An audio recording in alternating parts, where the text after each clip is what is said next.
আমরা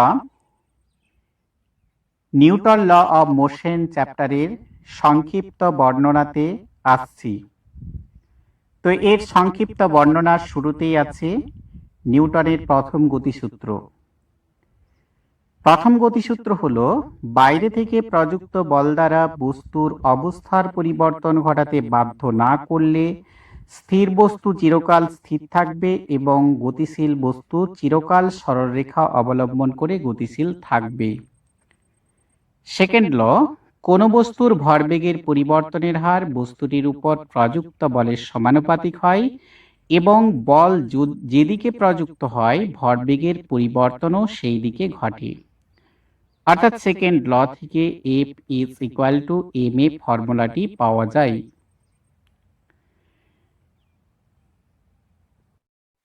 আমরা নিউটনের দুটি গতিসূত্র বললাম, আরেকটি গতিসূত্র আছে, সেটাকে নিউটনের তৃতীয় গতিসূত্র বলা হয়। সেটা হলো প্রত্যেক ক্রিয়ার সমান ও বিপরীত প্রতিক্রিয়া রয়েছে। প্রথম গতিসূত্র থেকে আমরা দুটো জিনিস পাই। নম্বর 1 বলের সংজ্ঞা, নম্বর 2 জাড্যতার ধারণা। জাড্যতা মানে হলো জড়তা, পদার্থ নিজে নিজে তার অবস্থার পরিবর্তন ঘটাতে পারে না। আর বল হলো ওই জড়তা ভাঙার জন্য বাইরে থেকে যা প্রয়োগ করতে হয় তাই হলো বল। নিউটন সেকেন্ড ল থেকে বলের পরিমাপ করার জন্য একটি ফর্মুলা পাওয়া যায়। তো এই বলের সংজ্ঞা এবং জাড্যতা তোমরা বই থেকে করে নিবে।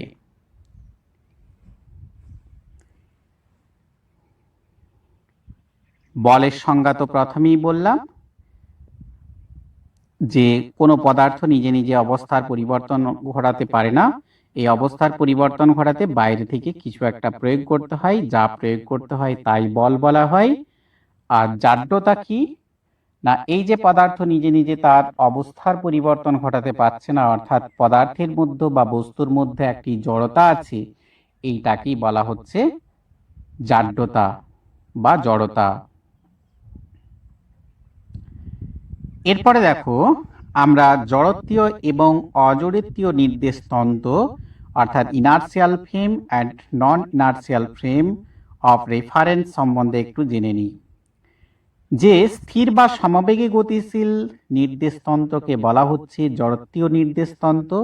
এই নির্দেশতন্ত্রে নিউটনের গতিসূত্রগুলি প্রযোজ্য। আর ত্বরণ সহ গতিশীল কোনো নির্দেশতন্ত্রকে বলা হচ্ছে অজড়ত্বীয় নির্দেশতন্ত্র। এই নির্দেশতন্ত্রে নিউটনের গতিসূত্রগুলি প্রযোজ্য নয়।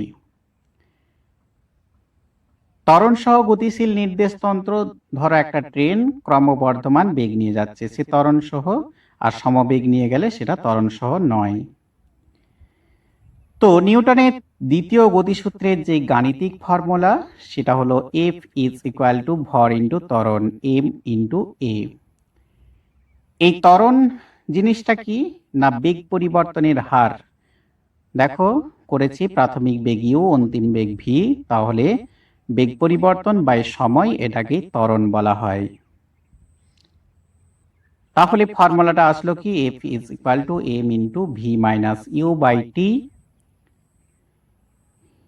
এই ফর্মুলাতে যদি আমরা এম গুলোকে গুণ করে দিই, দেখো ভরবেগের পরিবর্তন ডিভাইডেড বাই টি, অর্থাৎ ভরবেগের পরিবর্তনের হারই প্রযুক্ত বল।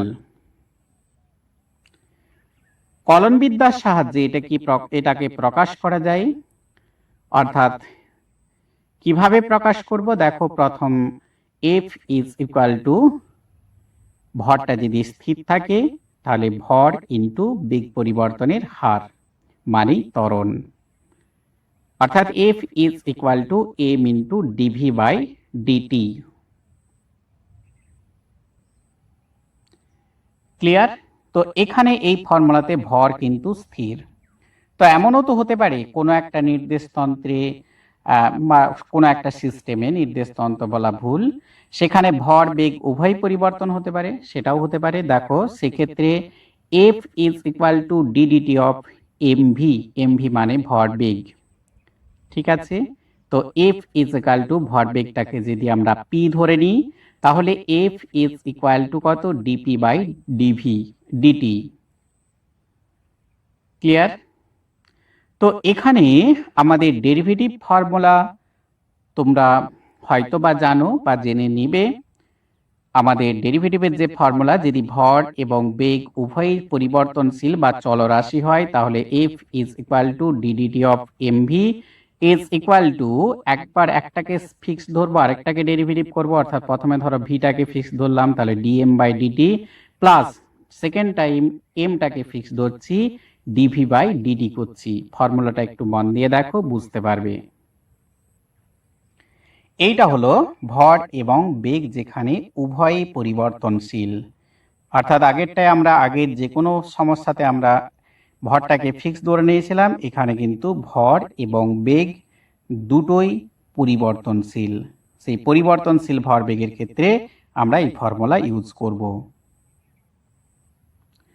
বলের বিভিন্ন যে একক, সিজিএস পদ্ধতিতে বলের একক ডাইন বা gram centimetre second to the power -2, SI পদ্ধতিতে নিউটন বা KG metre second to the power -2, FPS পদ্ধতিতে পাউন্ডাল বা pound foot second to the power -2।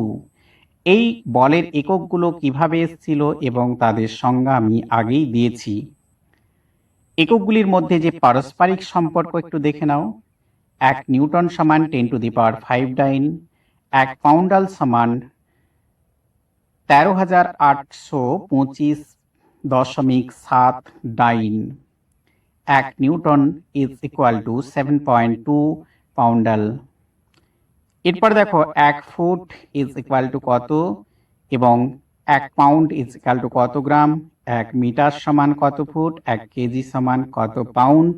আমরা সাইডেও এগুলো লিখে দিয়েছি,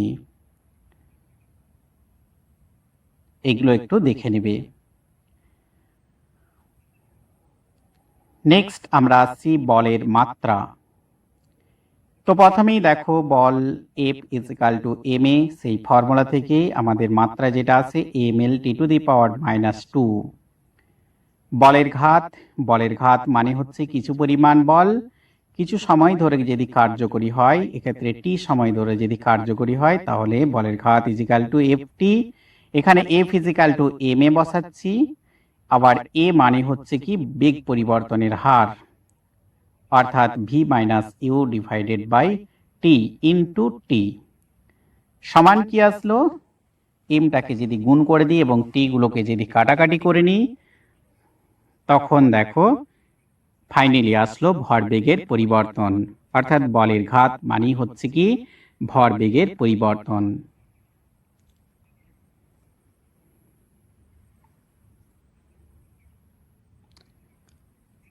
আশা করি এই অংশটা বুঝতে পারলে। এরপরে বলের ঘাতের মাত্রা কি হবে, একক কি হবে একটু দেখে নিই। একক মানে হচ্ছে কি বলের একক ইন্টু সময়ের একক। বলের একক ডাইন নিউটন এইভাবে হয়, তাহলে দেখো সিজিএস পদ্ধতিতে বলের একক ডাইন, সময়ের একক সেকেন্ড, এসআই পদ্ধতিতে নিউটন সেকেন্ড, এপিএস পদ্ধতিতে পাউন্ডাল সেকেন্ড।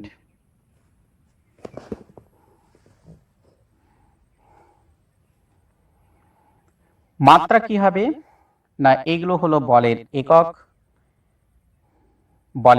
বলের ঘাতের একক। তো আমাদের এখানে মাত্রা কি হবে, মাত্রা হবে এফ এর মাত্রা ইন্টু টি এর মাত্রা, অর্থাৎ এফ এর মাত্রা M L T two the power -2, টি এর মাত্রা টি ক্যাপিটাল টি, তাহলে হলো কত না M L T two the পাওয়ার -1।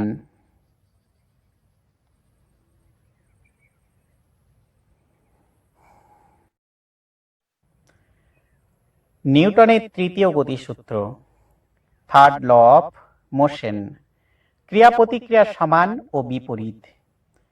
এখানে আমরা দুটো বস্তু ধরে নেব, প্রথম বস্তু দ্বিতীয় বস্তুর উপর ধরো বল প্রয়োগ করছে, সেই বলটা কি হবে এবং দ্বিতীয় বস্তু বিপরীত একটি প্রতিক্রিয়া প্রথম বস্তুকে দিবে। তো দেখো প্রথম বস্তু দ্বিতীয় বস্তুকে যে বলটা প্রয়োগ করছে সেটাকে আমরা F21 লিখছি, অর্থাৎ দ্বিতীয় বস্তুর উপর প্রযুক্ত বল প্রথম বস্তু দ্বারা, দ্বিতীয় বস্তু প্রথম বস্তুকে যে বল দিবে সেটাকে বলা হচ্ছে F12, প্রথম বস্তুর উপর প্রযুক্ত বল দ্বিতীয় বস্তু দ্বারা। এই দুটো বল সমান এবং বিপরীত, অর্থাৎ F21 is equal to minus of F12। আমরা অনুভূমিক রিকশার গতি পড়েছিলাম। তো কি পড়েছিলাম যে একটা রিকশা একজন ব্যক্তি টেনে নিয়ে যাচ্ছে, সেখানে দেখো রিকশার ঘর্ষণ বল F2 বিপরীত পিছন দিকে, এবং ব্যক্তির যে ঘর্ষণ বল ব্যক্তির উপর সেটাও পিছন দিকে, অর্থাৎ F1 F2 হলো চালক এবং রিকশার ঘর্ষণ বল। চালকের সম্মুখবর্তী বল দেখতেই পাচ্ছ H, ব্যক্তির ভর M2, রিকশার ভর M1। ব্যক্তি যে বল দ্বারা রিকশাকে টানছে সেটা T, রিকশাটি ব্যক্তিকে যে বল দ্বারা টানছে সেটাও T। তাহলে এখানে আমরা পার্ট পার্ট ভাবে দুটো বল ক্যালকুলেশন করব। নম্বর 1 চালকের উপর যে ক্রিয়াশীল বল, নম্বর 2 রিকশার। তো চালকের ক্ষেত্রে দেখো সম্মুখবর্তী বল H, সম্মুখবর্তী বলটা বেশি, বিপরীতমুখী যে বল সেটা মাইনাস করে দিলাম, অর্থাৎ F1 ঘর্ষণ বল প্লাস টান, রিকশা পেছন দিকে টানছে, সেইটা ইজ ইকুয়াল টু ব্যক্তির ভর M2 ইন্টু ব্যক্তির যে ত্বরণ অর্থাৎ চালকের যে ত্বরণ A, অর্থাৎ নিট বল ইজ ইকুয়াল টু ভর ইন্টু ত্বরণ, সেভাবেই করেছি। রিকশার ক্ষেত্রে আমাদের দেখো রিকশার ক্ষেত্রে টানটা বেশি, ব্যক্তি রিকশাকে নিশ্চয়ই ঘর্ষণ বলের তুলনায় বেশি বল দ্বারা টানছে, অর্থাৎ টি মাইনাস রিকশার যে ঘর্ষণ বল রিকশার উপর ইজ ইকুয়াল টু রিকশার ক্ষেত্রে করেছি, অর্থাৎ রিকশার ভর ইন্টু রিকশার ত্বরণ। নিট বল ইজ ইকুয়াল টু ভর ইন্টু ত্বরণ যেভাবে হয়। এই দুটো ইকুয়েশনকে যদি আমরা ক্যালকুলেট করি কত হবে না, A is equal to H minus F1 plus F2 divided by M1 plus M2। এইটা হলো চালকের রিকশা এবং চালক উভয়েরই বলতে পারো তাদের ত্বরণ। নেক্সট আমরা আসছি মসৃণ কপি কলের মাধ্যমে বস্তুর অনুভূমিক গতি। এখানে অনুভূমিককে না দেখো টেবিলের উপর যে বস্তুটা রাখা আছে সেই বস্তুটা কপি কলের সাহায্যে আমরা অনুভূমিক গতি দিচ্ছি। সুতোর দ্বারা বেঁধেছি, সুতোর টান কত, ক্যাপিটাল টি। বড় বস্তুর ভর অর্থাৎ বি বস্তুর ভর ক্যাপিটাল এম, ছোট বস্তু যেটা টেবিলের উপর আছে সেটা স্মল এম। বড় বস্তুর যে ওজনটা সেটা নিম্নমুখী এমজি, ক্যাপিটাল এমজি। দেখো ত্বরণ, ছোট বস্তুর ত্বরণ অনুভূমিক এবং বড় বস্তুর ত্বরণ উলম্বভাবে নিচের দিকে, দুটোই এ, তো স্মল এ। তো দেখো এ বস্তুর ক্ষেত্রে অর্থাৎ টেবিলের উপর যে বস্তুটা আছে সেই বস্তুটার ক্ষেত্রে টি ইজ ইকুয়াল টু এম এ। ঠিক আছে, একটা কথা বলে নিই, এখানে ছোট বস্তু বড় বস্তু বলা ভুল, দুটো বস্তু আলাদা, ছোট বড় নয়, এ বস্তু এবং বি বস্তু। তো বি বস্তুর ক্ষেত্রে কি হবে না দেখো বি বস্তুর ক্ষেত্রে বস্তুটি যেহেতু নিচের দিকে নামছে অর্থাৎ এম জি গ্রেটার দেন টি, বস্তুর যে ওয়েট সেটা টানের চেয়ে বেশি, অর্থাৎ নিট বল কত এম জি মাইনাস টি। এই নিট বল ইজ ইকুয়াল টু কত হবে, নেট বল ইজ ইকুয়াল টু ভর ইন্টু ত্বরণ। নিউটনের সেকেন্ড ল অফ মোশন থেকে আমরা পাই। এই দুটো ইকুয়েশনকে যদি একসাথে করি বা ক্যালকুলেশন করি নিয়ে আমরা এ ইজ ইকুয়াল টু কত পাবো সেটা একটু দেখো। এ মানে হচ্ছে ত্বরণ, দুটো বস্তুরই ত্বরণ সেম, তো ত্বরণ ইজ ইকুয়াল টু পাবো capital M divided by capital plus small M into G. এইটা হলো ত্বরণের ফর্মুলা। এরপরে দেখো আমরা কি করব না সুতোর টানটাকে একটু ক্যালকুলেট করে নেব। যে অপ্রসার্য হালকা সুতোটা ব্যবহার করেছি তার টান কত হবে, টি ইজ ইকুয়াল টু কত হবে না, এই যে ফর্মুলাতে এর জায়গায় আমরা এই মানটাকে পুট করে নেব। ঠিক আছে, আরেকটা লাইন করলাম, টি ইজ ইকুয়াল টু কত, এই মানটা এখানে পুট করছি। দেখো তাহলে কত হলো, M capital M into small M divided by capital plus small M into G. এইটাই হলো টান, অর্থাৎ যে সুতোটা ব্যবহার করেছি তার টানের ফর্মুলা হলো এইটা।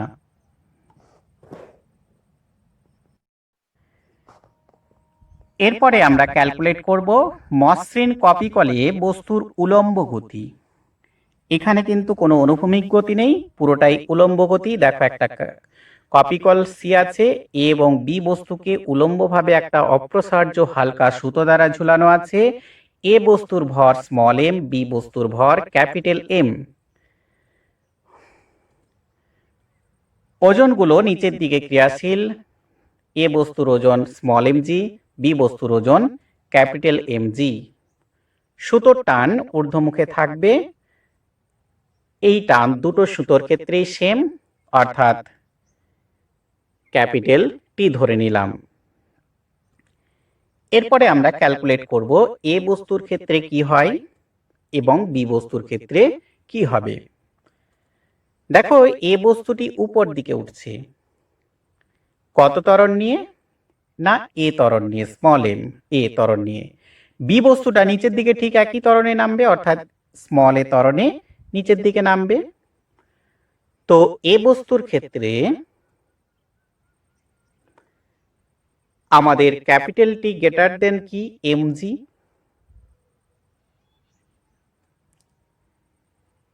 অর্থাৎ নিট বল কত হবে? Capital T minus small M G is equal to কি? নিট বল ইজ ইকুয়াল টু ভর ইন্টু ত্বরণ। এখানে কার ভর? না ছোট বস্তুর ভর ইন্টু ছোট বস্তুর ত্বরণ। এরপরে দেখো বি বস্তুর ক্ষেত্রে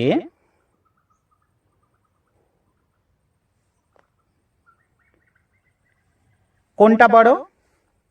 না, যেহেতু বস্তুটা নিচের দিকে নামছে, অর্থাৎ capital M G greater than T. Net বল কত? Capital M G minus capital T. এই নিট বল ইজ ইকুয়াল টু কি? ভর, অর্থাৎ বড় বস্তুর ভর ইন্টু বড় বস্তুর ত্বরণ। 1 নম্বর এবং 2 নম্বর ইকুয়েশনকে যদি আমরা এক করে একটু ক্যালকুলেট করি, তখন কি হবে দেখো, ফর্মুলা যেটা আসছে ফাইনালি, যে capital M minus small M divided by capital M plus small M into G. এইটা হলো মসৃণ কপিকলে বস্তুর উলম্ব গতির যে ত্বরণের ফর্মুলা। এই ফর্মুলা থেকে ঠিক আগের মতো করে আমরা সুতোর টান বের করে নেব। দেখো এই 1 নম্বর এবং যে ত্বরণের যে ফর্মুলা, দুটোকে একসঙ্গে করে নিচ্ছি। তো দেখো 1 নম্বর ফর্মুলাতে টি ইজ ইকুয়াল টু কত হয়?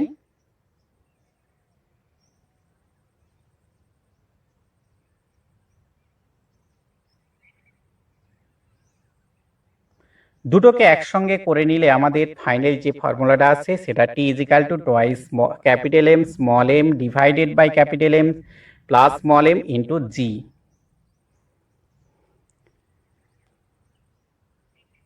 ঠিক আছে,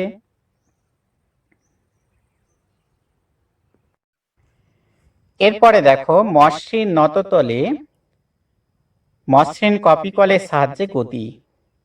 আমরা একটা নততল ব্যবহার করেছি। এই নততলে একদম টপ পয়েন্টে একটা কপিকল রেখেছি, সেই কপিকল মসৃণ এবং নততল মসৃণ।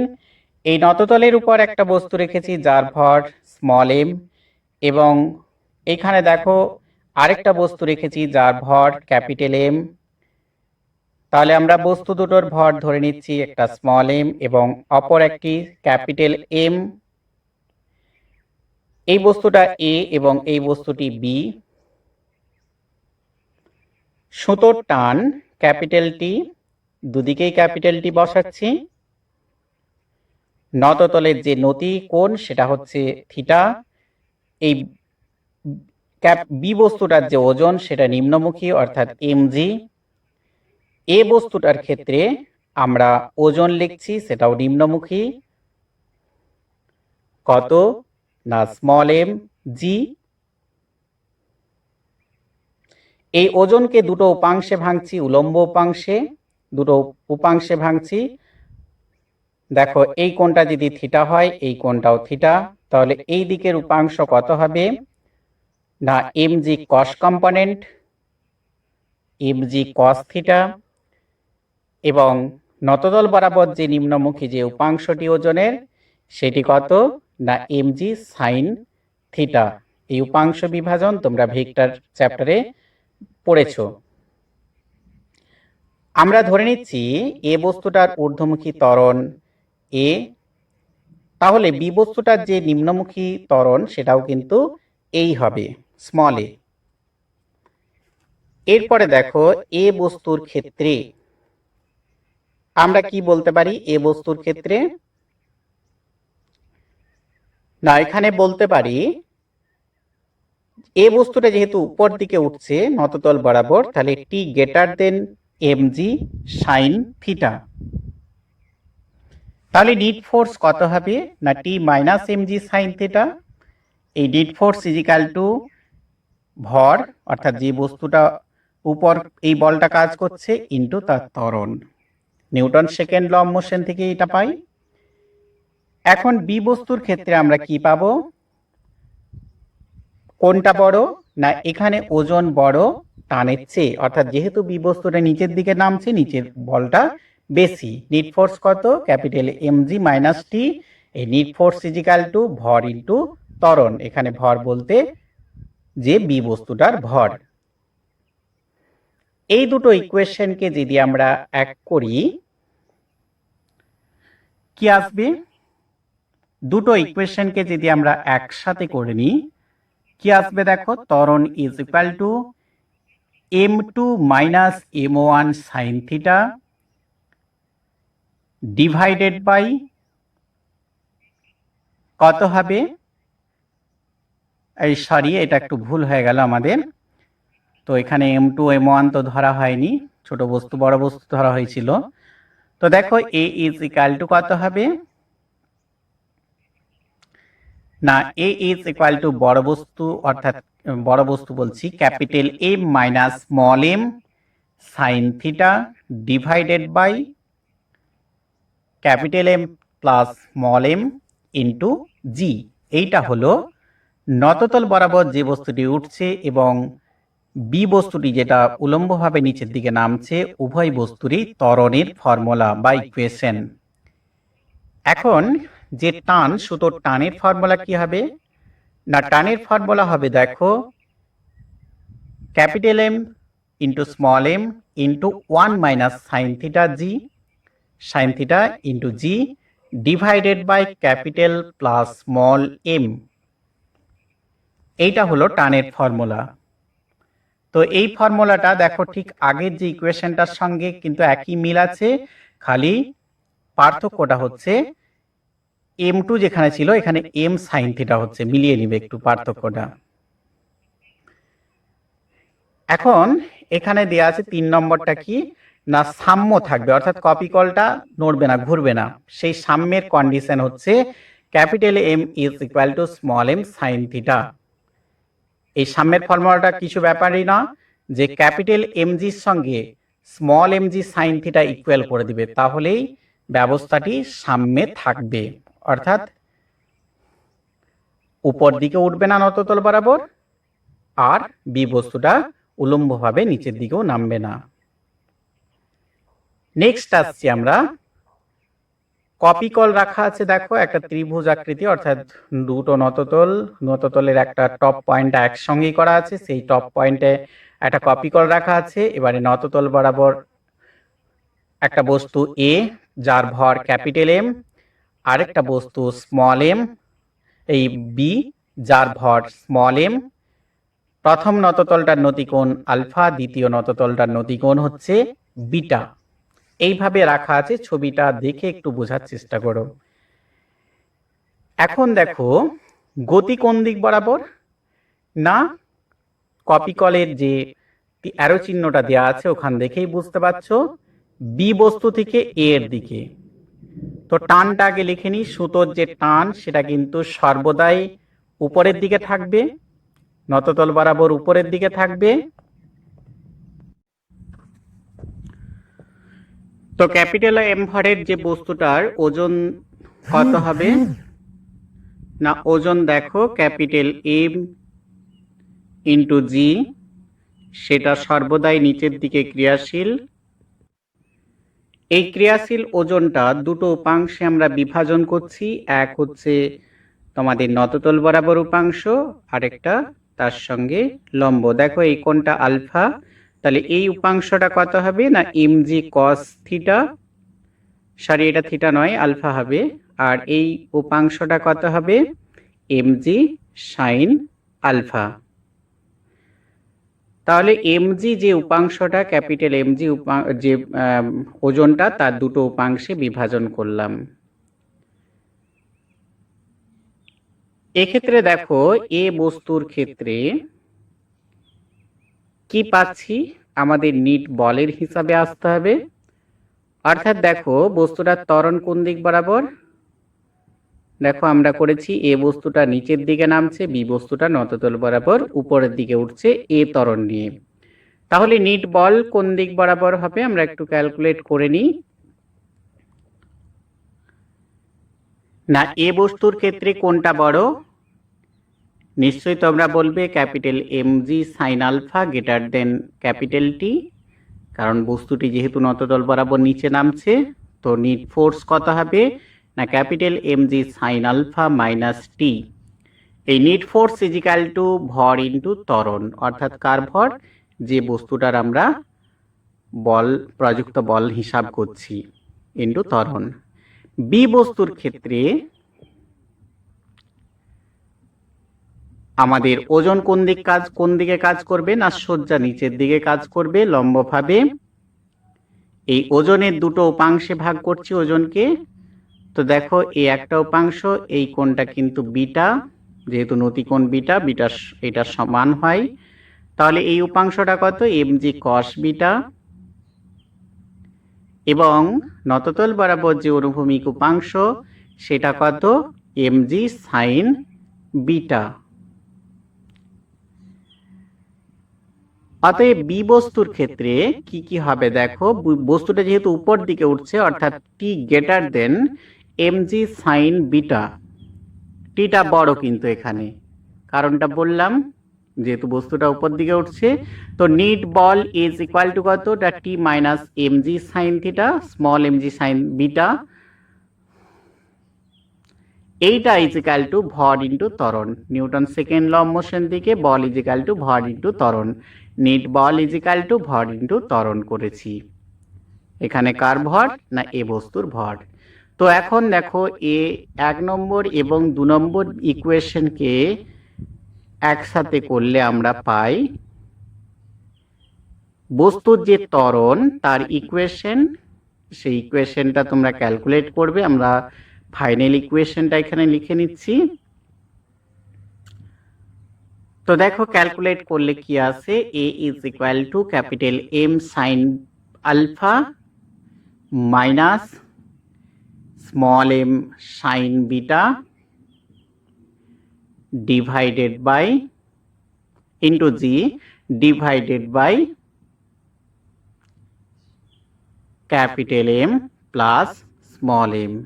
এই ইকুয়েশনটাও ইম্পর্টেন্ট, মনে রাখবে, প্রসেসটা মনে রাখলেই তোমাদের হবে, তোমরা কাজে লাগাতে পারবে। তো এই হলো ত্বরণ, যে এ এবং বি বস্তুর ত্বরণ। এ বস্তুটা নিচের দিকে নামবে নততল বরাবর, বি বস্তুটা উপর দিকে উঠবে নততল বরাবর। এখন দেখো সুতোর টান বের করতে হবে। তো টানের ক্যালকুলেশন বের করতে গেলে 1 নম্বর ফর্মুলাটাকে অবলম্বন করতে পারি বা 2 নম্বরটাকেও করতে পারি। তো এখানে দেখো 1 নম্বরটার সাহায্য নিচ্ছি না, টি ইজ ইকুয়াল টু কত, ফাইনাল ইকুয়েশনটা আমরা লিখছি capital M into small m divided by capital plus small m into sine alpha plus sine beta into G. এই ইকুয়েশনটাও গুরুত্বপূর্ণ, তোমাদের বিভিন্ন প্রবলেম এই ধরনের পরে একটু দেখে রাখবে, ঠিক আছে।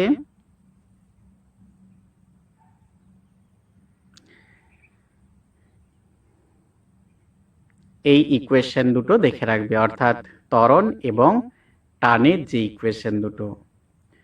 তো দেখো এই ইকুয়েশনগুলো কিন্তু আগের সঙ্গে মিলে যাচ্ছে, কিছু সাইন বা বিটা সাইন আলফা এগুলোর যা মানে একটু ফারাক রয়েছে মনে করার জন্য তোমরা তোমাদের মতো পদ্ধতি বের করে নিবে। তো ইকুইলিব্রিয়াম কন্ডিশন বা সাম্যাবস্থার ক্ষেত্রে দেখো এখানে ক্যাপিটাল এমজি সাইন আলফার সঙ্গে MG sign beta, small MG sign beta equal করে নেব। ইকুয়াল করে নিলে কোনো বস্তু উপরে উঠবে না নততল বরাবর, বা কোনো বস্তু নিচেও নামবে না নততল বরাবর। তাহলে কন্ডিশনটা ফাইনালি কি হলো, capital M sine alpha is equal to small M sine beta. এইটা হলো সাম্যাবস্থায় থাকার শর্ত, সাম্যাবস্থায় থাকার শর্ত বা কন্ডিশন।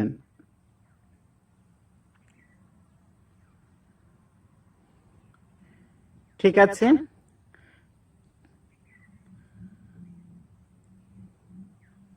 তো দেখো এই কন্ডিশনটি হলে আমাদের সংস্থাটি সাম্যাবস্থায় থাকবে। ওকে,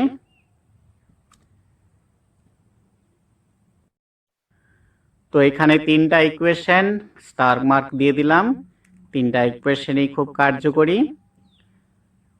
তো তোমরা দেখবে এই ইকুয়েশনে আলফা বিটাগুলোকে একটা নির্দিষ্ট ধরলে একটা নির্দিষ্ট ইকুয়েশন আসবে।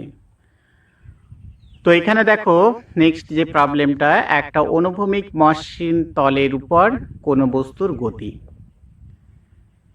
তো একটা বস্তুকে মসৃণ তলে অনুভূমিকভাবে বল প্রয়োগ করা হলো। বস্তুর ভর হলো স্মল এম, যে প্রযুক্ত বল সেটা হচ্ছে এফ। বস্তুর ওজন কোন দিক বরাবর কাজ করবে, না নিচের দিক বরাবর। আমাদের এই প্রতিক্রিয়া বলকে লম্ব প্রতিক্রিয়া বল বলা হয়। এই প্রতিক্রিয়া বল কোন দিকে কাজ করবে, না ওজনের বিপরীতে বা এই তলটার সঙ্গে লম্বভাবে কাজ করবে, উপরের দিকে। তো দেখো এক্ষেত্রে যদি আমরা এফ বল প্রয়োগ করি তখন এম ভরের বস্তুর ত্বরণ A is equal to F by M. প্রতিক্রিয়া বল কি হবে, না লম্ব প্রতিক্রিয়া বল ওজনের সঙ্গে সমান হবে। ক্লিয়ার? নম্বর 2, এখানে দেখো বস্তুটিকে অনুভূমিকের তলের সঙ্গে থিটা কোণ করে টানা হচ্ছে। দেখো বলটা কিরকম ভাবে প্রয়োগ করা হচ্ছে, অনুভূমিক তলের সঙ্গে থিটা কোণ করে টানা হচ্ছে। বস্তুর ভর হলো স্মল এম, তাহলে ওজন কোন দিকে কাজ করবে, না এমজি নিচের দিকে কাজ করবে। প্রতিক্রিয়া বল তলের সঙ্গে লম্ব, উপর দিকে ধরে নিচ্ছি আর। তো এই এফ বলের দুটো উপাংশ, একটা হচ্ছে থিটা যে বরাবর, সেই বরাবর উপাংশ হলো এফ কস থিটা, এবং এই বরাবর উপাংশ কত, না এফ সাইন থিটা। আমরা একটু ক্যালকুলেশন করে নিই যে বস্তুর ত্বরণ দেখো সম্মুখমুখী যে বল সেটা কত, এফ কস থিটা। তাহলে ত্বরণ কত হবে, না এফ কস থিটা সম্মুখে কাজ করছে, অর্থাৎ বস্তু যেদিকে গতিশীল করব সেই দিকে কাজ করছে। এই F cos theta divided by বস্তুর ভর, সেটাই হলো বস্তুর ত্বরণ। ক্লিয়ার? নম্বর 2, আমরা বের করব প্রতিক্রিয়া বলটা কত হচ্ছে। দেখো এইটা বের করতে গেলে আমাদেরকে তিনটা জিনিস কাজে লাগাতে হবে। এক হলো এফ সাইন থিটা, এমজি, এই তিনটাকেই কাজে লাগাতে হবে। আমরা একটু বলগুলোকে ব্যালেন্স করে নিচ্ছি। দেখো আর প্লাস এমজি সাইন থিটা, এই দুটো বলই কিন্তু উপর দিকে ক্রিয়াশীল, এইটার সঙ্গে ওজন ইকুয়াল হবে। ক্লিয়ার? বা আর ইজ ইকাল টু কত, MG minus F sine theta. এইটা হলো প্রতিক্রিয়া বল। তাহলে আমাদের 1 নম্বর পেলাম ত্বরণের formula F cos theta divided by M, এবং 2 নম্বর হলো আর এর ফর্মুলা প্রতিক্রিয়া লম্ব প্রতিক্রিয়া বলের formula R is equal to MG minus F sine theta.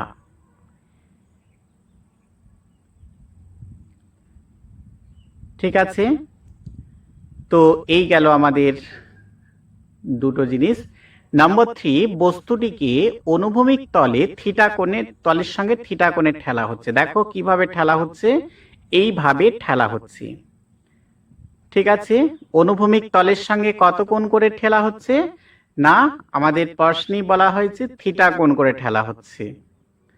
তো থিটা কোণ করে যদি আমরা ঠেলি, সেই ঠেলা বলটার আমরা উপাংশ বিভাজন করব। তো প্রথমেই আগে আমরা ওজনটা কোন দিকে কাজ করছে দেখো লিখে নিচ্ছি, যে এম ভরের বস্তুর ওজন mg নিচের দিকে কাজ করছে এবং লম্ব প্রতিক্রিয়া বল তল থেকে লম্ব বরাবর উপর দিকে কাজ করছে, সেটা হলো r। তো এই ঠেলা বলটা অর্থাৎ F এর দুটো উপাংশে ভাগ করছি, এটাকে সমকৌণিক উপাংশে ভাগ করছি দুটো, যে একটা হচ্ছে থিটা বরাবর বা কোণ বরাবর যত কোণে ঠেলা হয়েছে। তো এই অনুভূমিক যে উপাংশটা বস্তুর গতির সঙ্গে, সেই উপাংশটা কত f cos থিটা, এবং এই ওজন বরাবর যে উপাংশ সেটা হলো f sin থিটা। তো এখানেও আমরা ঠিক আগের মতো ত্বরণ বের করব। তো ত্বরণের জন্য কোন বল দায়ী না, তোমরা সবাই বলবে f cos থিটা, যেটা সামনের দিকে বস্তু যেদিকে গতিশীল করতে চাইছি সেদিকেই ক্রিয়াশীল। তাহলে ত্বরণ A ইজ ইকুয়াল টু বল ডিভাইডেড বাই ভর, অর্থাৎ f cos theta divided by ভর m। এখানে m ভরের বস্তু তাই m। এইটা হলো তোমার কিসের ফর্মুলা না, এই ঠেলার ক্ষেত্রে ত্বরণের ফর্মুলা। নম্বর 2 আমরা কি বের করব, আমরা বের করব এই প্রতিক্রিয়া বলটা কত হবে। দেখো এখানে বলগুলোকে ব্যালেন্স করছি, আর উপর দিকে কাজ করছে এবং mg এবং f sin থিটা নিচের দিকে কাজ করছে, অর্থাৎ r এর সঙ্গে এই দুটো বলকে ইকুয়াল করে দিলাম। ঠিক আছে, এরপরে দেখো, আচ্ছা এরপরে বলছি, দেখো এখানে দুটো ইকুয়েশন আমরা পেলাম, যে ত্বরণের ফর্মুলা এবং প্রতিক্রিয়া বলের ফর্মুলা। এরপরে মসৃণ নততলে বস্তুর গতি। আমরা দেখো একটা নততল নিয়েছি, যেটা নতি হচ্ছে থিটা কোণ। এই নততলের উপর m ভরের একটা বস্তু রাখা আছে। তো এই m ভরের বস্তুর উপর যে যে বলগুলো কাজ করছে আমরা একটু দেখে নেব। দেখো থিটা হচ্ছে নতিকোণ, তো এই দিকে কাজ করবে কি, অর্থাৎ সজ্জা নিচের দিকে যে বলটা কাজ করবে সেটাকে বলা হচ্ছে ওজন, সেটা হলো mg। এই কোণটা কত, এই বলটা কত এবং এই বলটা কত একটু দেখে নিচ্ছি। দেখো এই কোণটা থিটা হলে এই কোণটাও হচ্ছে থিটা। উপাংশ কত mg cos থিটা, এই উপাংশটা কত mg sin থিটা। তাহলে সমকোণিক উপাংশে বিভাজন করে নিলাম। উপরের দিকে যেটা কাজ করছে লম্ব প্রতিক্রিয়া বল আর ধরে নিচ্ছি।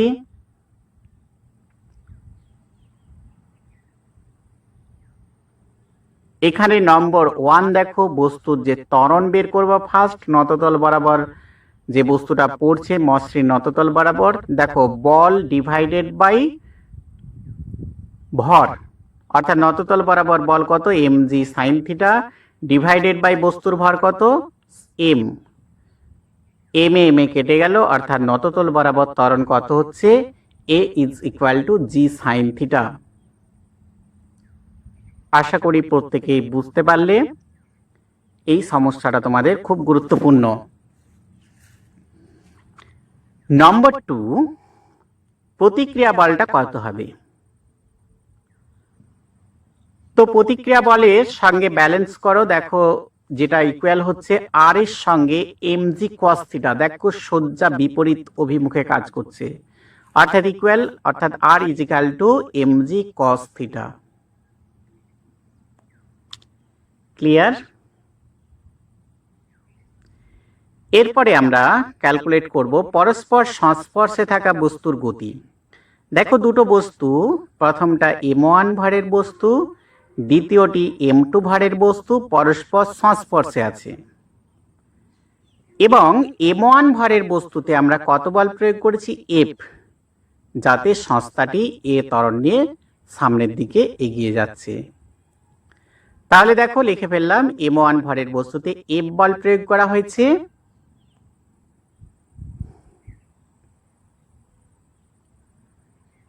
এখানে নম্বর 1 আমরা বের করব যে ত্বরণ কত হবে।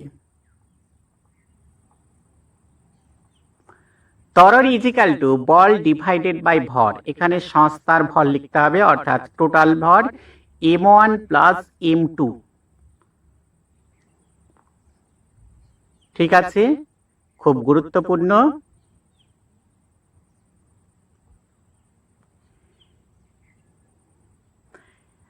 আর নম্বর 2 আমাদেরকে বের করতে হবে এই সংযোগ স্থলে প্রযুক্ত বল কত হবে। অর্থাৎ এখানে চিহ্নিত করেছি দেখো আর দ্বারা, এই আরটা কত হবে। অর্থাৎ প্রথম বস্তু দ্বিতীয় বস্তুকে বা দ্বিতীয় বস্তু প্রথম বস্তুকে যে বলটা প্রয়োগ করবে সেই ক্রিয়া প্রতিক্রিয়া বলটা কত হবে। স্পর্শতলে প্রযুক্ত বল সেটা কত হবে। এখানে নিয়মটা হলো, প্রযুক্ত যে বলটা প্রয়োগ করছি এফ বলের দূরতম প্রান্তে যে বস্তুটা আছে, ঠিক আছে, অর্থাৎ দূরতম প্রান্তে কোন বস্তুটা আছে না m2 ভরের বস্তুটা আছে। ঠিক আছে, এই বস্তুটা দূরে আছে, সেই বস্তুর ভর ইনটু ত্বরণ। ঠিক আছে, নিয়মটা তোমরা ভালো করে জেনে নাও। বা আর ইজ ইকুয়াল টু কত, m2 ভর ইনটু ত্বরণের জায়গায় আমরা কি লিখব, f divided by m1 plus m2।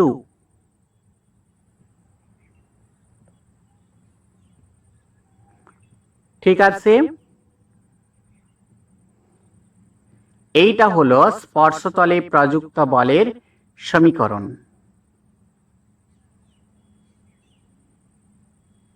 ঠিক আছে, তো এখানে যদি আমরা m2 ভরের বস্তুর উপর বল প্রয়োগ করতাম তাহলে এই আর এর মান কিন্তু চেঞ্জ হয়ে যেত।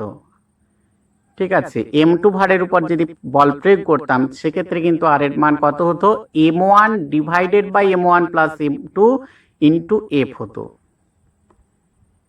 খুব গুরুত্বপূর্ণ, আমাদের প্রযুক্ত বলের থেকে দূরতম প্রান্তে যে বস্তুটা আছে সেই বস্তুর ভরগুলো ধরতে হবে। একটা বস্তু থাকলে একটা, দুটো বস্তু থাকলে দুটো। নিয়মগুলো বলে দিচ্ছি দেখো। এখানে দেখো তিনটা বস্তু আছে এবং প্রথম দ্বিতীয় তৃতীয় বস্তুর ভর হচ্ছে m1 m2 m3। স্পর্শতলে প্রযুক্ত বল দেখো প্রথম এবং দ্বিতীয়টার মধ্যে r1, দ্বিতীয় এবং তৃতীয়টার মধ্যে r2। এখানে প্রযুক্ত বল মানে ক্রিয়া এবং প্রতিক্রিয়া বল বোঝানো হচ্ছে।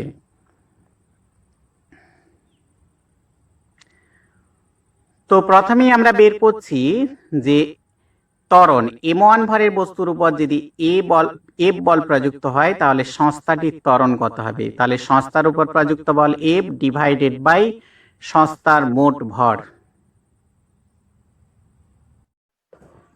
এখানে r1 ইজিক্যাল টু কত হবে না, দেখো f বল m1 ভরের বস্তুর উপর প্রযুক্ত হয়েছে, তার মানে r1 যে বলটা সেটা কোন কোন ভরের উপর প্রযুক্ত হবে না m2 এবং m3 ভরের উপর।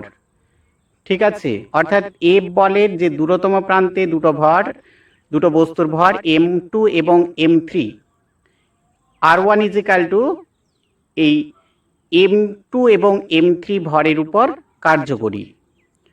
তাহলে r1 is equal to m2 plus m3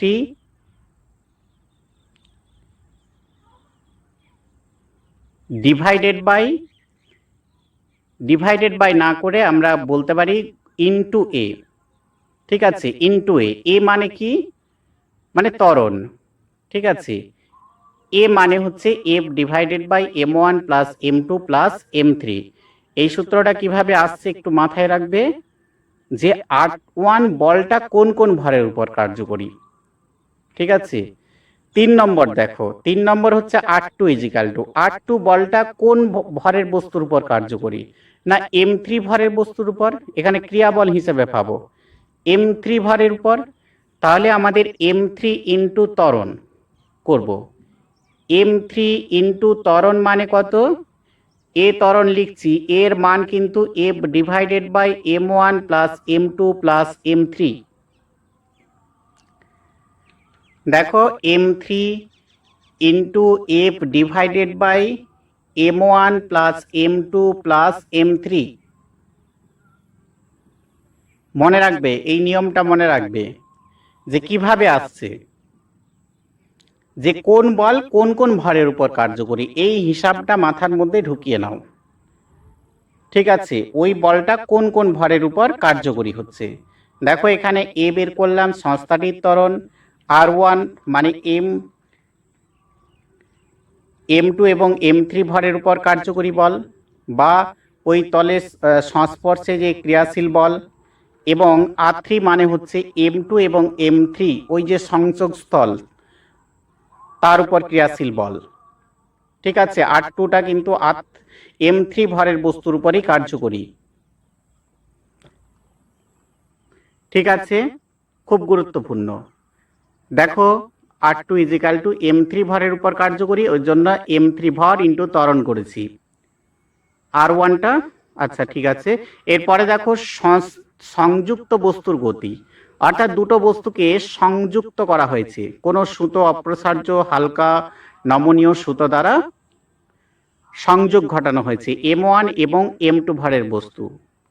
ঠিক আছে, m2 ভরের বস্তুতে আমরা কত বল প্রয়োগ করেছি না F মানের বল প্রয়োগ করেছি। m1 যে ভরের বস্তুটা সেটাকে A বস্তু ধরেছি, m2 ভর বিশিষ্ট যে বস্তুটা সেটাকে B বস্তু ধরেছি, এবং B বস্তুর উপর F বল কার্যকরী।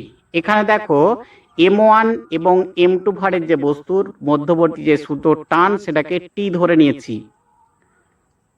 ঠিক আছে, এরপরে এখানে বের করব নম্বর 1 সংস্থাটির ত্বরণ, 2 নম্বর হচ্ছে সুতোর টান। তাহলে সংস্থাটির ত্বরণ কত হবে? সংস্থাটির ত্বরণ হবে বল ডিভাইডেড বাই ভর। এখানে m মানের বল সুতোর সাহায্যে কানেক্ট আছে, মানে দুটো ভরই যোগ করতে হবে, অর্থাৎ F divided by m1 plus m2।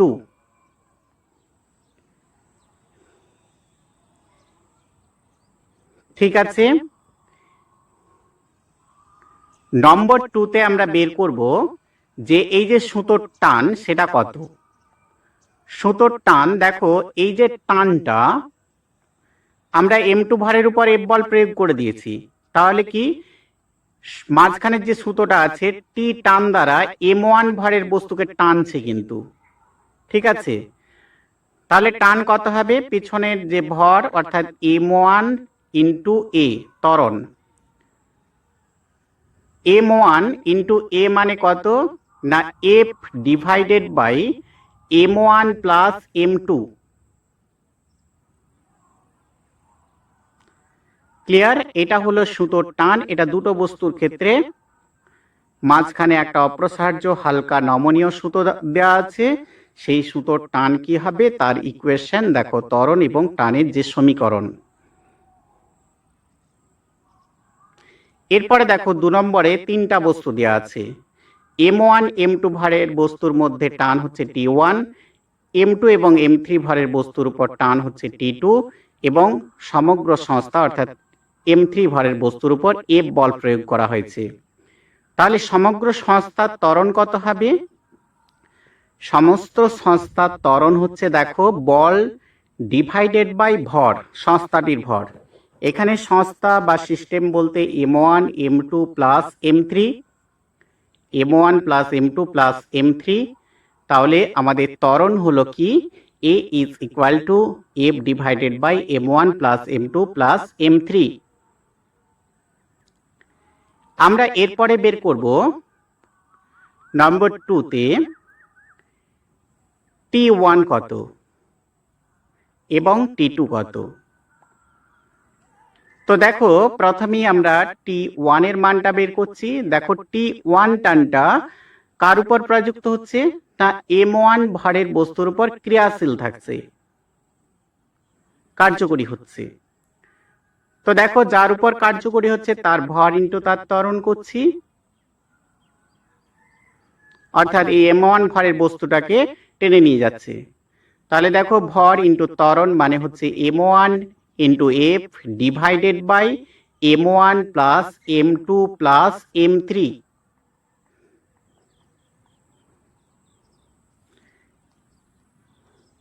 এরপরে দেখো নম্বর 3-তে বের করছি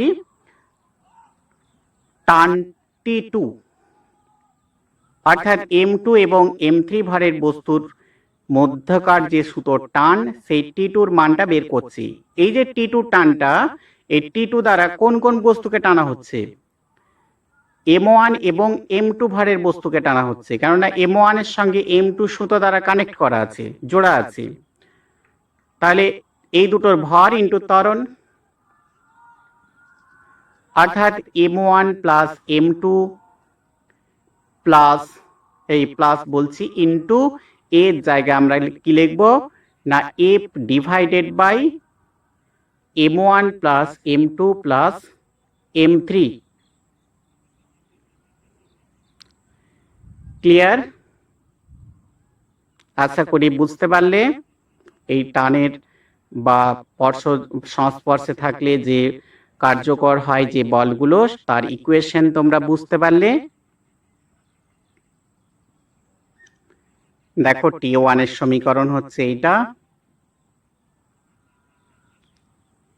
এবং T2 যে সমীকরণ সেটা হলো এই 3 নম্বর সমীকরণটা, অর্থাৎ m2 এবং m3 ভরের মধ্যবর্তী যে সুতোটা দেওয়া আছে তার টান। ঠিক আছে?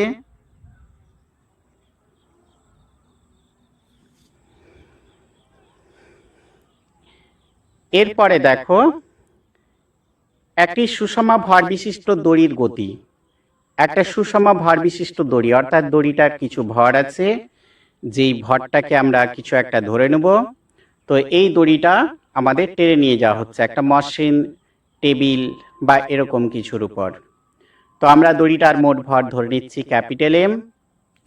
প্রযুক্ত বল, আচ্ছা দড়িটার দৈর্ঘ্য হচ্ছে ক্যাপিটাল L।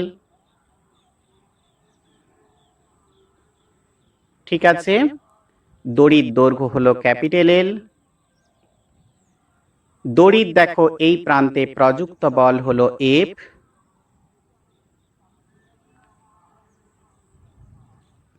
বল প্রয়োগ বিন্দু থেকে x দূরত্বে, অর্থাৎ এই পয়েন্টে বল প্রয়োগ করা হয়েছে তার থেকে x দূরত্বে, অর্থাৎ এই পয়েন্টে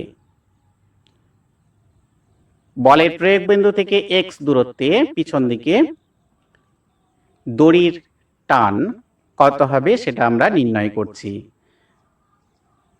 ঠিক আছে, দড়ির যে টান সেটা আমরা নির্ণয় করছি। দেখো ধরে নিচ্ছি দড়িটার টান কত, ক্যাপিটাল T। এই ক্যাপিটাল T কত হবে সেটা আমরা বের করব।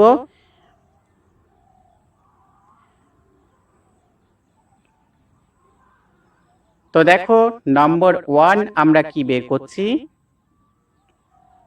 নম্বর 1 আমরা বের করছি এই যে দড়িটার ত্বরণ। ত্বরণ কত হবে না, ত্বরণ হবে বল ডিভাইডেড বাই ভর। এখানে বল মানে F, ভর মানে হচ্ছে ক্যাপিটাল M। এই ইকুয়েশনটা বা সমীকরণটা তোমরা মনে রাখবে, এটা দড়ির ক্ষেত্রে প্রযোজ্য, এবং যে দড়িটার কিছু একটা ভর রয়েছে, সুষম ভর। এবং সুতোর টান, দেখো সুতোর টানটা ক্যালকুলেশনটা কিভাবে করছি একটু ভালো করে মাথায় ঢুকিয়ে নাও। দেখো আমরা x দূরত্ব পর্যন্ত সুতোটাকে নিয়েছি, x এর বাদবাকি যে পোর্শনটা সেই পোর্শনটা ধরবো ভর, অর্থাৎ এই যে টানটা সেই টানটা কি করবে না বাকি দড়িটাকে টেনে নিয়ে যাবে, এরকম ভাবে ভাবো। অর্থাৎ বাকি পোর্শনের দৈর্ঘ্য দেখো করছি কত, L মাইনাস এক্স, এইটার দৈর্ঘ্য হচ্ছে L মাইনাস এক্স, ইন্টু দেখো দড়ির প্রতি একক দৈর্ঘ্যের ভর, এইটা বের করি। দড়ির প্রতি একক দৈর্ঘ্যের ভর এটা একটু বের করে নিই, M বাই L। L দৈর্ঘ্যের ভর হচ্ছে M, তাহলে একক দৈর্ঘ্যের ভর কত হবে m/l। দেখো এই পোর্শনটাকে আমাদের টান দ্বারা, যে টান টি দ্বারা টানা হচ্ছে, অর্থাৎ l-x যে অংশটা আছে সেটাকে টানা হচ্ছে। তাহলে l-x অংশের ভর কি হবে? l-x into m/l। ঠিক আছে, এটা হলো ভর, এই টোটালটা ভর ইন্টু ভর ইন্টু ত্বরণ করব, অর্থাৎ ত্বরণ কত? f/m। ত্বরণটা কত? f/m বলতে ক্যাপিটাল M, সমগ্র দড়িটার ভর। তাহলে দেখো কাটাকাটি কোনগুলো হচ্ছে? ক্যাপিটাল M কেটে গেল, থাকলো কি? l-x divided by l into f। এইটা হচ্ছে বলের প্রয়োগ বিন্দু থেকে x দূরত্বে সুতোর টানের ফর্মুলা, যেখানে সমগ্র দড়িটার দৈর্ঘ্য l, প্রযুক্ত বল f। সেক্ষেত্রে সুতোর টান x দূরত্বে প্রয়োগ বিন্দু থেকে সুতোর টানের যে ফর্মুলা সেটা একটু মাথায় রাখবে। এরপরে দেখো নম্বর 2-তে একটা দড়ি নেওয়া হচ্ছে, দড়ির দৈর্ঘ্য হচ্ছে ক্যাপিটাল L, দড়ির ভর ক্যাপিটাল M, প্রতি একক দৈর্ঘ্যের ভর, অর্থাৎ ওই যে দড়িটা তার প্রতি একক দৈর্ঘ্যের ভর কত হবে সেটা আমরা একটু করে নিচ্ছি। তো তার আগে বলে নিই যে দড়ির দু প্রান্তে বল প্রয়োগ করা হচ্ছে, এক প্রান্তে F1, আরেক প্রান্তে হচ্ছে কত? F2।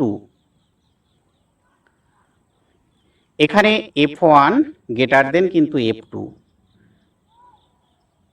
অর্থাৎ কার্যকরী বলটা কিন্তু F1 এর দিকে থাকবে।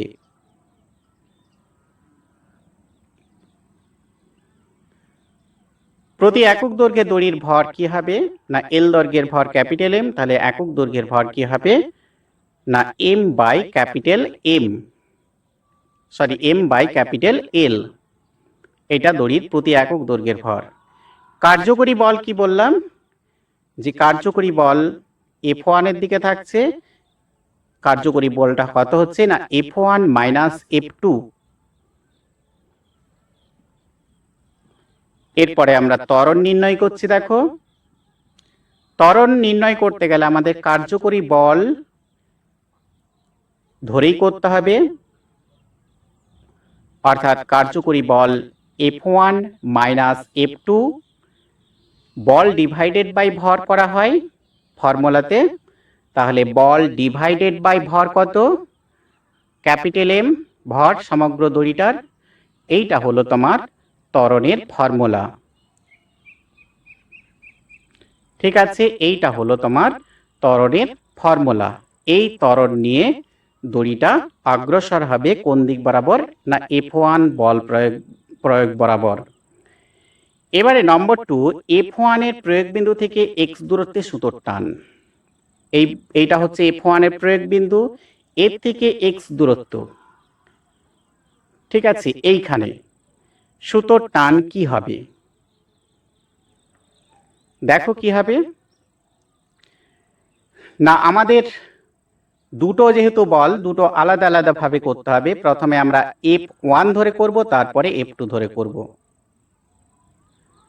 তো প্রথমেই দেখো F1 বলটার ক্ষেত্রে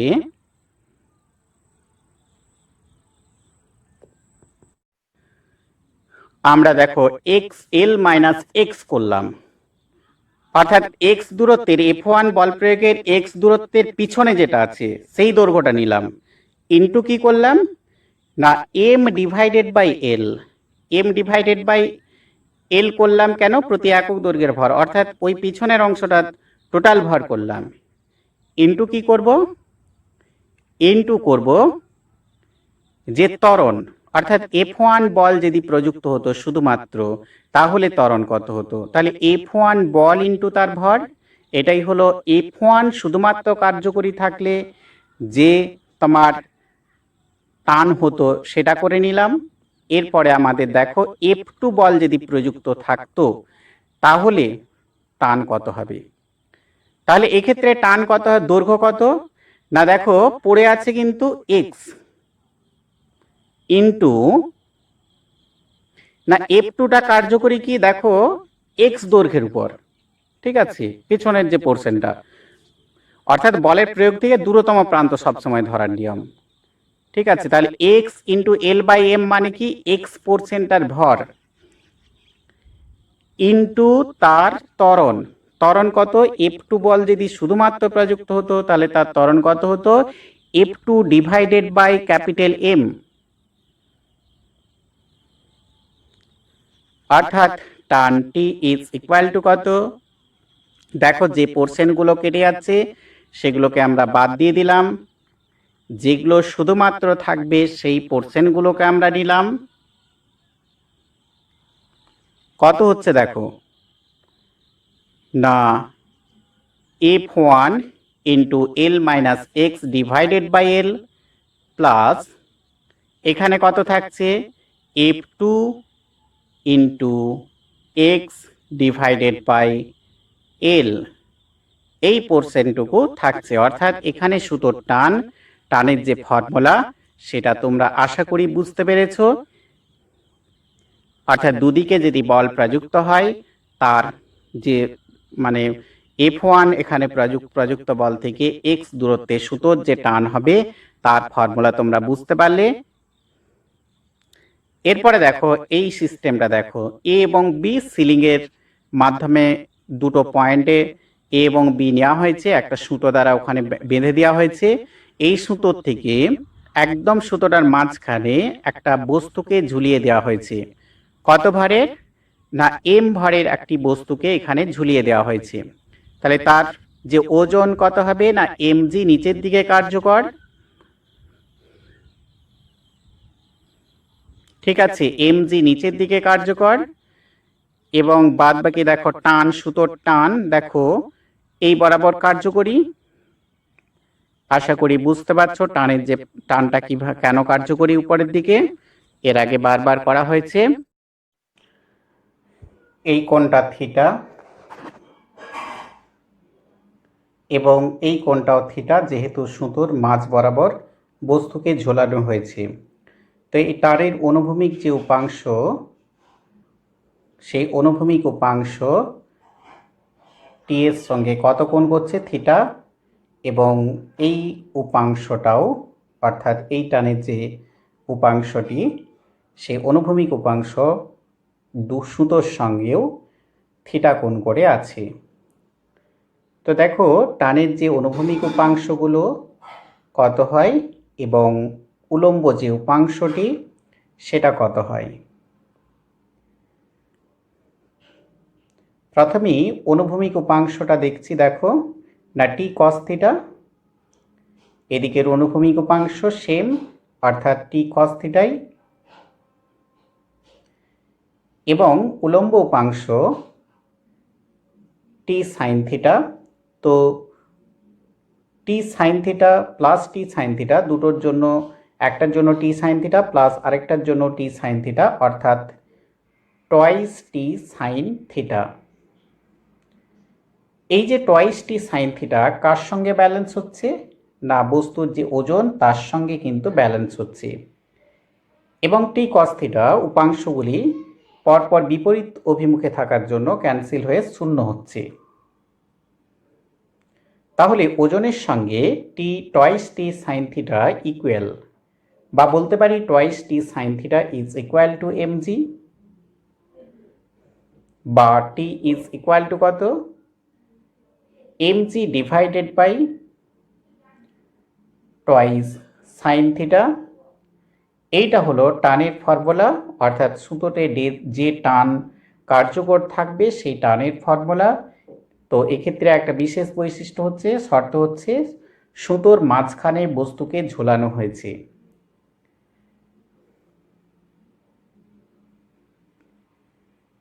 ঠিক আছে,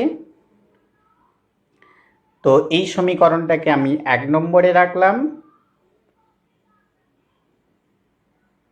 দেখো সুতোর এই বরাবর টান ক্রিয়া প্রতিক্রিয়ার জন্য টি থাকবে, অর্থাৎ এই বরাবর একটা টান কাজ করবে। সেই টানের নিচের দিক বরাবর উপাংশ দুটো উলম্ব উপাংশে বিভাজন যদি করি, দেখো এই বরাবর একটা উপাংশ, সেই উপাংশটা কত হবে না টি কস থিটা, যেহেতু থিটা যেদিকে থাকে সেদিকে কস কম্পোনেন্ট হয়, এবং এই দিকের যে উপাংশ সেটা কত হয় না টি সাইন থিটা। এবং এই যে টানটা এই বরাবর টান কত না টি, অর্থাৎ এই পয়েন্টটাকে সুতোটা টি বল দ্বারা টানছে। তাহলে এই টানেরও দুটো উপাংশে বিভাজন করলাম, একটা হচ্ছে অনুভূমিক উপাংশ টি কস থিটা, আরেকটা এই উলম্ব উপাংশ যেটা নিচের দিকে কার্যকর সেটা কত না টি সাইন থিটা। তাহলে দেখো এ এবং বি পয়েন্টে টি সাইন থিটা কার্যকরী নিচের দিকে, সেই টি সাইন থিটা প্লাস টি সাইন থিটা মানে হলো কি না টোয়াইস টি সাইন থিটা। দেখো টি সাইন থিটা এ এবং বি পয়েন্টের জন্য প্লাস টি সাইন থিটা, এ পয়েন্টে টি সাইন থিটা, বি পয়েন্টে টি সাইন থিটা, এই দুটো ইকুয়াল টু বস্তুর ওজন, অর্থাৎ twice T sine theta is equal to কত এমজি, বা টি ইজ ইকুয়াল টু কত MG divided by twice sine theta. ঠিক আছে, অর্থাৎ আগের যে 1 নম্বর ইকুয়েশনটা তার সঙ্গে মিলে গেল, আর অনুভূমিক উপাংশগুলো এক্ষেত্রেও ক্যান্সেল হয়ে যাবে। তো এক্ষেত্রে যেমন অঙ্ক পড়বে সেরকমভাবে তোমরা সলিউশন করবে। আমি একটা ক্লু দিয়ে রাখলাম। ঠিক আছে, জয়েন্ট এন্ট্রান্সের জন্য একটা ক্লু দিয়ে রাখলাম। এক্ষেত্রে অঙ্ক কিন্তু আরেকটু ঘুরিয়ে দিতে পারে, তোমরা এইটার সাহায্যে সলিউশন করতে পারবে। দেখো বস্তুর আপাত ওজন বা লিফটের যে সমীকরণগুলো ছিল সেই সমীকরণগুলো আমরা একটু ব্যাখ্যা করে নিই। তো লিফট সবাই জানো যে 3 তলা 4 তলা বিল্ডিং 10 তলা বিল্ডিং ওঠার জন্য যেটা ব্যবহার হয়, হসপিটাল শপিং মল এগুলোতে সবাই দেখেছো বা চড়েছো। তো যখন লিফট এ ত্বরণ নিয়ে উপরে উঠছে, ঠিক আছে, এ ত্বরণ নিয়ে উপরে উঠছে, তখন যে প্রতিক্রিয়া বলটা হবে বা ব্যক্তি যে বল অনুভব করবে সেটা হলো কি এমজি, অর্থাৎ নিজের ওজন প্লাস এমএ, অর্থাৎ নিজেকে সে ভারী বলে মনে করবে। ঠিক আছে, ওজনের সঙ্গে কোনো একটা কিছু অ্যাড হচ্ছে, যুক্ত হচ্ছে, তার মানে সে কী করবে না নিজেকে ভারী বলে মনে করবে। ঠিক আছে, যখন লিফট এ ত্বরণ নিয়ে নিচে নামছে, নিচের দিকে নামছে, ঠিক আছে, তাহলে সেক্ষেত্রে প্রতিক্রিয়া বল বা ব্যক্তি যে বল অনুভব করবে সেটা কি নিজের ওজন থেকে এম ইন্টু এ ত্বরণ নিয়ে নিচে নামছে, এম এ বাদ গেল, অর্থাৎ ব্যক্তি নিজেকে কি করবে না হালকা বলে মনে করবে। ওজন থেকে কোনো একটা কিছু বাদ যাচ্ছে, অর্থাৎ এম ইন্টু এ বাদ যাচ্ছে, এ হলো ত্বরণ, যত বেশি ত্বরণ নিয়ে নিচে নামবে তত সে নিজেকে হালকা বলে মনে করবে।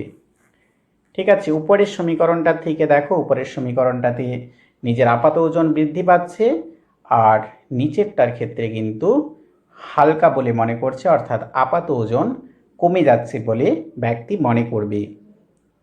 নম্বর 3, যখন লিফট অবাধে নিচে নামছে, অবাধে নিচে নামা মানে কি এই এ যেটা ত্বরণ, লিফটের ত্বরণ নিচে নামার ক্ষেত্রে সেই ত্বরণটা কিন্তু কার সঙ্গে সমান, অভিকর্ষজ ত্বরণ অর্থাৎ জি এর সঙ্গে সমান। তাহলে এমজি মাইনাস এমজি হলে কত হয়, 0 হয়ে যায়।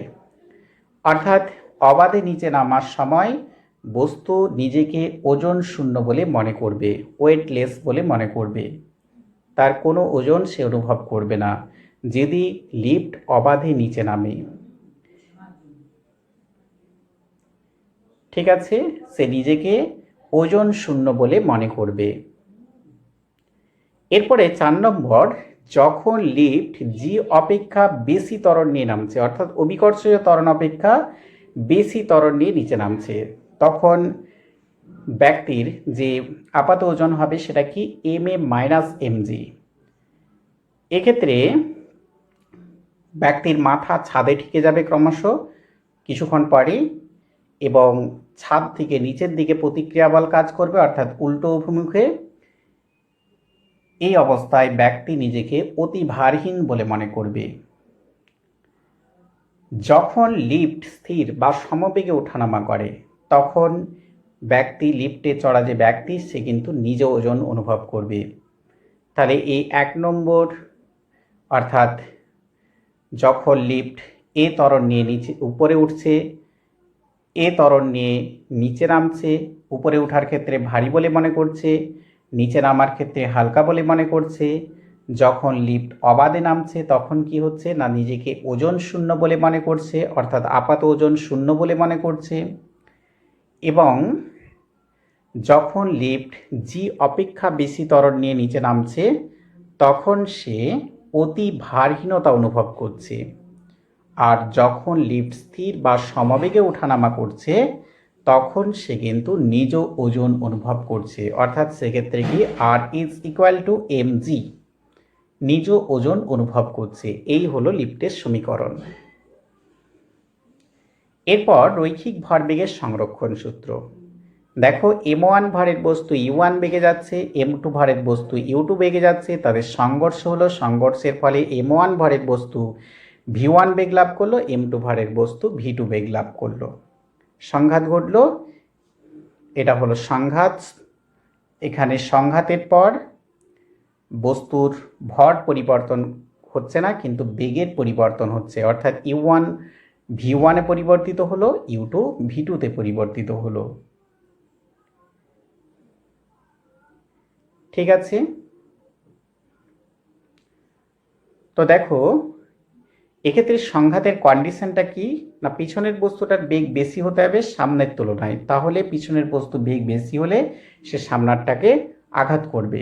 কিন্তু সংঘাতের পর কি ঘটনা ঘটবে না, পিছনের বস্তুর বেগ কমে যাবে, সামনের বস্তুর বেগ বেড়ে যাবে, এবং এক্ষেত্রে v2 গ্রেটার দেন v1 হবে।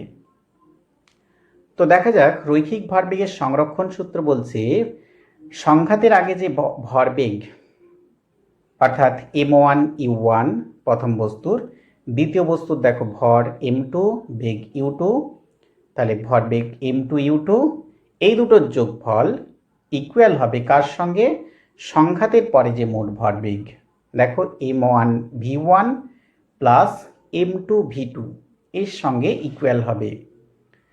তাহলে বাহ্যিক বল যদি কার্যকরী না হয়, অর্থাৎ বাইরে থেকে যদি বল কোনো কার্যকরী না হয়, বস্তু সংস্থার পারস্পরিক ক্রিয়া প্রতিক্রিয়ার ফলে মোট ভরবেগ সংরক্ষিত থাকে। এক্ষেত্রে কন্ডিশন হচ্ছে বাহ্যিক বল প্রযুক্ত হওয়া চলবে না। 1 নম্বর, বন্দুকের ক্ষেত্রে কি হয়। ভরবেগের সংরক্ষণ সূত্র থেকে আমরা দেখব যে একটা বন্দুক থেকে ফায়ারিং করার পর বন্দুক পিছু হটে কেন। তো আমরা ধরে নিচ্ছি এখানে যে, আচ্ছা প্রথমেই বলে নিই যে যখন ফায়ারিং করার আগে তখন বন্দুকেরও বেগ ছিল না, গুলিরও বেগ ছিল না, অর্থাৎ তাদের মোট ভরবেগ শূন্য ছিল। কিন্তু সংঘাতের পরে বন্দুক এবং গুলি দুটোরই বেগের পরিবর্তনের কারণে ভরবেগের পরিবর্তন হয়। তো ধরে নিচ্ছি বন্দুকের ভর ক্যাপিটাল M, বেগ হলো সংঘাতের পর এগুলো ক্যাপিটাল V, সংঘাতের পর গুলির ভর, আচ্ছা দেখো বন্দুকের ভর ক্যাপিটাল M, এটা কিন্তু সংঘাতের পর,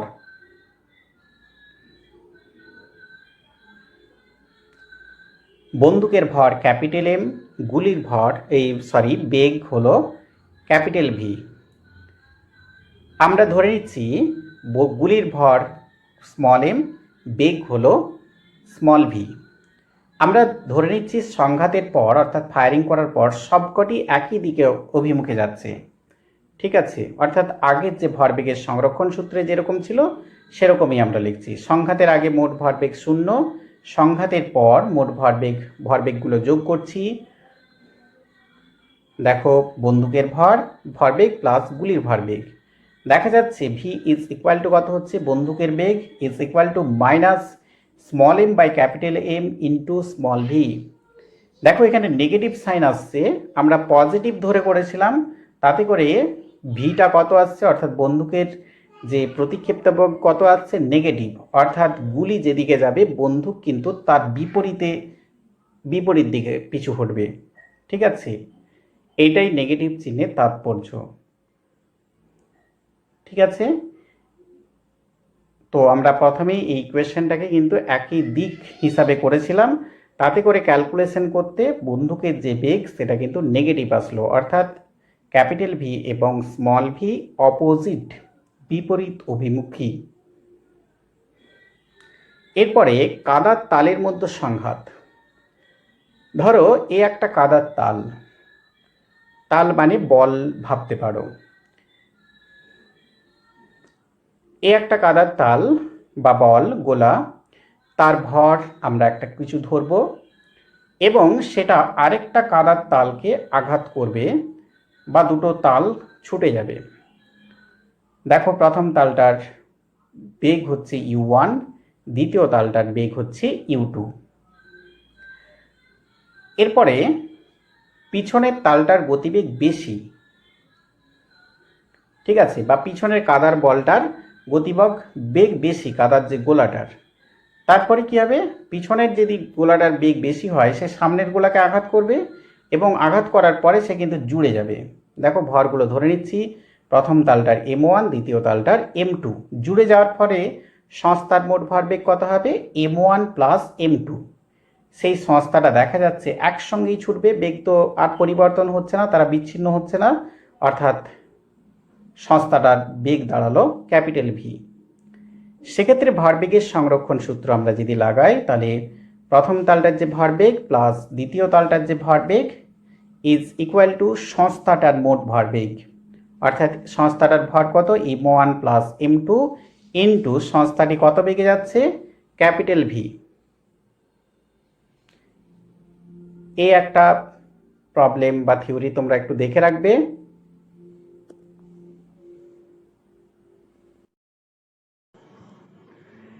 এখানে দেখো এম ভরের একটি বস্তু এক্স অক্ষ বরাবর ভি বেগে গতিশীল। এম ভরের বস্তু এক্স অক্ষ বরাবর ভি বেগে, কত বেগ না ভি বেগে গতিশীল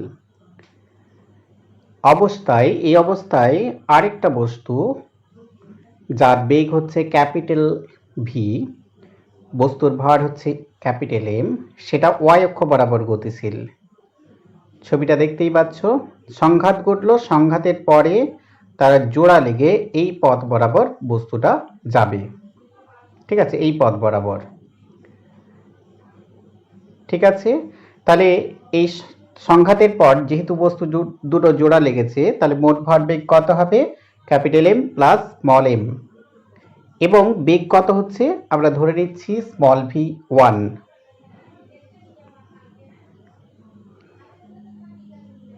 ঠিক আছে, এরপরে এই যে সংঘাতের আগে ভরবেগ দেখো স্মল এম ভি, এই বস্তুটার capital M V, capital M capital V. ঠিক আছে, এরপরে এই দিকের যে ভরবেগ সেটা কত না, দেখো capital M small M into V 1, ভর ইন্টু বেগ করেছি। তো এক্স অক্ষ বরাবর এই যে ভরবেগের উপাংশ কত একটু দেখে নেব। তো যাই হোক, আমরা এক্স অক্ষ বরাবর ক্যালকুলেশনটা করছি। দেখো এক্স অক্ষ বরাবর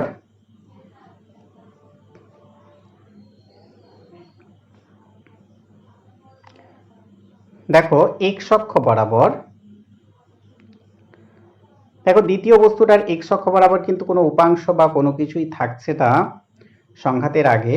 তো দেখো এক্স অক্ষ বরাবর যদি ভরবেগের ক্যালকুলেশন করি, সংঘাতের আগে কিন্তু স্মল এম এর ভরের বস্তুটারই ক্যালকুলেশনটা থাকছে, অর্থাৎ small m small v is equal to কত হবে না, দেখো সংঘাতের পরে যে ভরবেগ, দেখো এই যে ভরবেগ যেটা করেছি তার এক্স অক্ষ বরাবর উপাংশ অর্থাৎ থিটা বরাবর উপাংশ কত হবে না, capital M plus small M into V 1 cos theta, cos কম্পোনেন্টটা থাকবে। এটাকে 1 নম্বর দিলাম। ওয়াই অক্ষ বরাবর ওয়াই অক্ষ বরাবর কিন্তু স্মল এম ভরের বস্তুর কোনো কিছু উপাংশ থাকছে না, কেননা কোনো কিছুরে 90 ডিগ্রি বরাবর উপাংশ কিন্তু শূন্য। যাই হোক,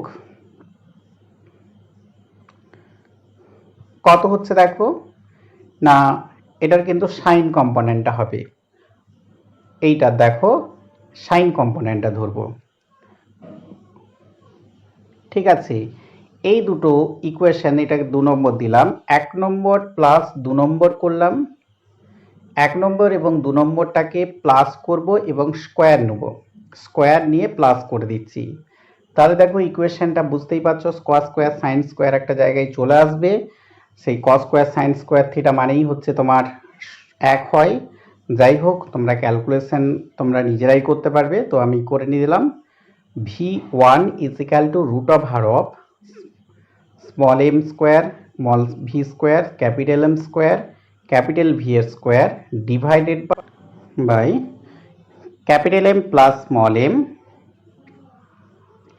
এক্ষেত্রে থিটা কত হবে, অর্থাৎ এই যে জোড়া লাগা বস্তুটা এক্স অক্ষের সঙ্গে কত কোণ করে যাবে। ঠিক আছে, তাহলে কত হবে, tan theta is equal to tan inverse y by x হয়, অর্থাৎ ওয়াই অক্ষ বরাবর ভরবেগ কত, capital M capital v divided by x অক্ষ বরাবর ভরবেগ কত, স্মল এম স্মল ভি। বল ও ব্যাটের আঘাত, দেখো এক্ষেত্রে একটা স্মল এম ভরের বল ইউ বেগে ব্যাটকে আঘাত করলো এবং ঠিক ওই ভরের যে বলটা স্মল ভি বেগে বিপরীত দিকে ফিরে আসলো। ব্যাটের সঙ্গে বলের যে কানেক্ট হলো তার সময় ধরে নিচ্ছি স্মল টি। তো এই বরাবর যদি ভরবেগ আমরা ধরি এম ইউ, তাহলে যখন ব্যাটে আঘাতপ্রাপ্ত হওয়ার পরে ফিরে আসছে তার ভরবেগ কত হবে, মাইনাস এমভি ধরেছি। তো যেটা একটাকে মাইনাস ধরলে আর একটাকে প্লাস ধরবে, তাহলে ভরবেগের পরিবর্তন কত না, ভরবেগের পরিবর্তন হচ্ছে কত, m u minus minus of m v is equal to কত, এম ইউ প্লাস এমভি। অর্থাৎ এক্ষেত্রে দেখো ভরবেগের পরিবর্তনটা কিন্তু ভরবেগের যোগফল হয়ে যাচ্ছে। ঠিক আছে, এই যোগফলকে ভরবেগের যে পরিবর্তনকে সময় দ্বারা ভাগ করলে প্রযুক্ত বল আসবে। তাহলে প্রযুক্ত বল ইজ ইকাল টু ভরবেগের পরিবর্তন ডিভাইডেড বাই সময়। তো এই ফর্মুলাটা কিভাবে হচ্ছে একটু দেখে নিবে।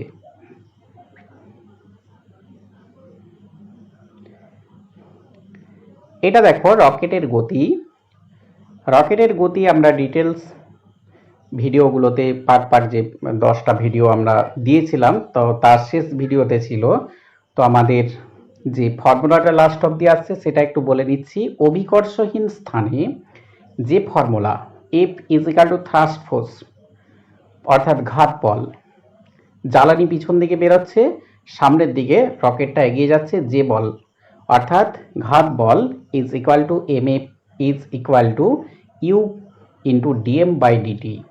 এখানে ইউ কিন্তু রকেট সাপেক্ষে গ্যাসের নির্গমন বেগ এবং ডিএম বাই ডিটি জানোই তোমরা জ্বালানি বেরোনোর হার, অর্থাৎ গ্যাস বেরোনোর যে হার।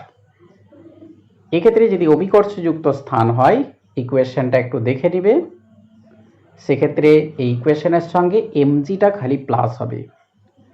ঠিক আছে, শুধুমাত্র এমজিটা যুক্ত হয়ে যাবে, আর এখানে নেগেটিভ চিহ্নটাকে উপেক্ষা করেই লিখেছি।